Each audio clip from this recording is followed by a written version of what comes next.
Hey guys, it's day 22 already, it seems, in the carnivore diet month. For us, it's beef, butter, and bacon and eggs. When I say it's us, myself, and Mrs. Carnivore. Again, beef, butter, bacon, and eggs. So let me tell you a little bit about yesterday. If you watched yesterday's video, you saw all of the meat prep, and everything turned out great. We I ended up cooking those big pieces of chuck roast for about 4 hours on 325, and they just got like falling apart. After they were cooked. We're actually saving the beef broth, and we're actually going to heat that up and actually have that as like part of a meal. So we just try to eat everything that you cook and use everything that's there, whether it's extra fat, broth, what have you. So just, that's kind of like my thing that I do.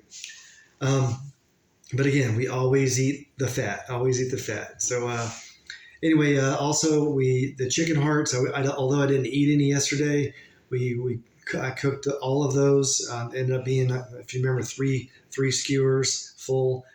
There were probably at least 50 total of those, and we just put them in a vacuum pack.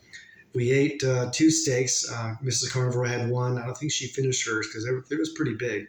I had one full steak for my meal last night. Probably ate it about 3:30 in the afternoon. And like I said, eating a little early and finishing early.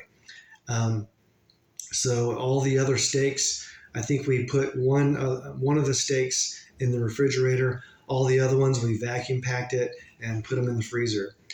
And then also Mrs. Carnivore shredded all of the chuck roast and put that in a Tupperware container and put it in the refrigerator. All the other meat that was there, we vacuum packed that and put it in the freezer. So we should be pretty set for this coming week, and maybe even a little bit more with some meat, because like I said in the video, if you have the meat, you're going to eat it. If you don't, it's like, oh, maybe we'll just eat something else. It's a lot better when you just have it there and it's all ready to go. That's the way to do it. And it really doesn't take that long. It took me a few hours, but really a lot of that was just letting things cook. And I like cooking on the grill. You get the grill on. Mine's a charcoal. It takes a little while, but once you get going, it goes pretty quick. Today I want to talk about blood pressure and this carnivore diet thing and how that affects blood pressure. If you've watched a few of the other previous movies, Mrs. Carnivore's blood pressure has continually gone down. And we had started checking her blood pressure a while back, maybe more than a year ago, and it was pretty high. And her sister, a nurse, was very concerned, and I think she said this in the video, that she actually sent her a blood pressure cuff so that she could take her blood pressure. So she's been taking it nearly every morning. Sometimes she forgets. So nearly every morning, been taking her blood pressure. But it was I think that we've seen in the 160s and even 170s, and over 100 as her lower number. So her systolic. So anyway, today, in the last couple of days, it's been pretty low. But I just wrote down what her today's was. It's 136 over 77. Now, that's really good. It's probably absolutely normal, and lower than what she's been used to for quite some time. Most doctors, research is saying that, they always said 120 over 80. 120 over 80 is fantastic, but they're actually increasing that to the point where if it's less than 140 over 90, that's considered the normal, and not too, you probably don't have to have blood pressure meds. But a lot of people will try to lower their blood pressure by decreasing their salt. There's one, so they're decreasing their salt and decreasing their fat, because maybe that's increasing their blood pressure. It's really not the way to go. If you are able to actually decrease your salt, maybe on a low salt intake diet and or a low fat diet, you may be able to get that top number down 2 or 3 points, but I'm telling you, it's not worth it. If you ever try to do a true low salt diet or a low fat diet, it's pretty much miserable. I've never actually done it, but I've seen people go through it. I've seen patients go through it, and usually they can't last because your body's always wanting the salt, and needing the fat. I mean, we need the salt and we need the fat. Fat's a super nutrient. Salt is a super nutrient. I would say they're both essential. Well, of course, but there are essential fatty acids, but even salt is an essential mineral at the bare minimum. So how does this all work?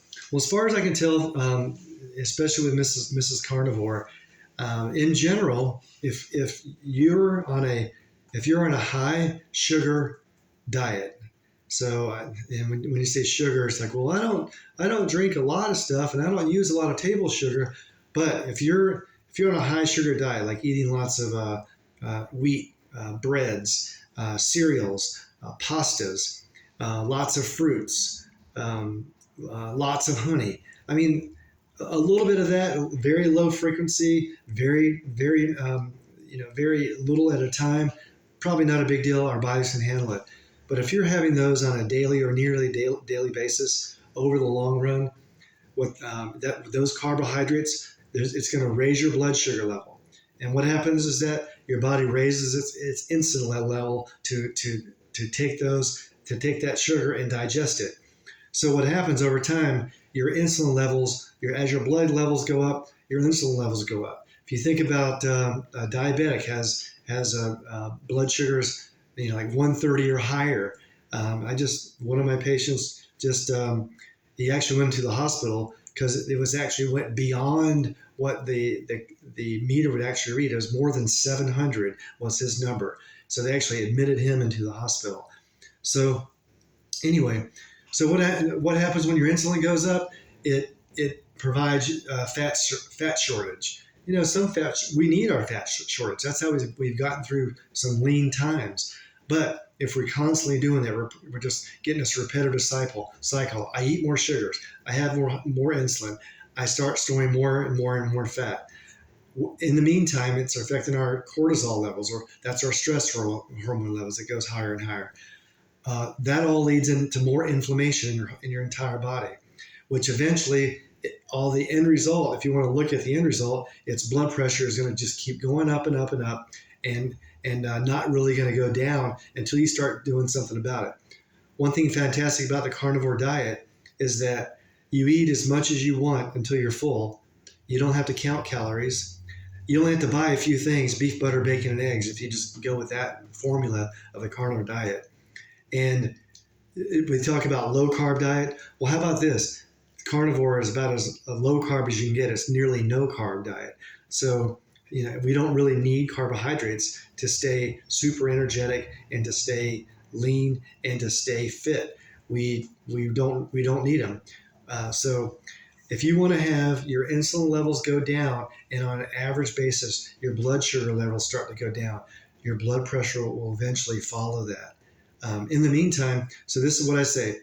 The white stuff called sugar that we use, whether that's sugar in a Coke, sugar that goes into any kind of breads, even canned any kind of canned goods like canned pasta sauce, anything like that. It's all basically the same thing. It's all sugar. So instead of the white stuff sugar, have more salt. If you start to feel a little hungry, eat more salt. Eat some salt. That'll take away the hunger, and it'll also eventually help with so many other things. So get your blood pressure checked. If it's high, start to monitor it. If you're starting to eat more meat into your diet and less carbohydrates, less sugars, if it's a little high and you're still eating a little bit of sugar, decrease it down. Get to the carnivore way, and with that carnivore way, it will start to come around, and you'll be better for it. So, all right. So get out there, eat some more meat, and get out there and start doing something. Move your body. All right. All right. Take care.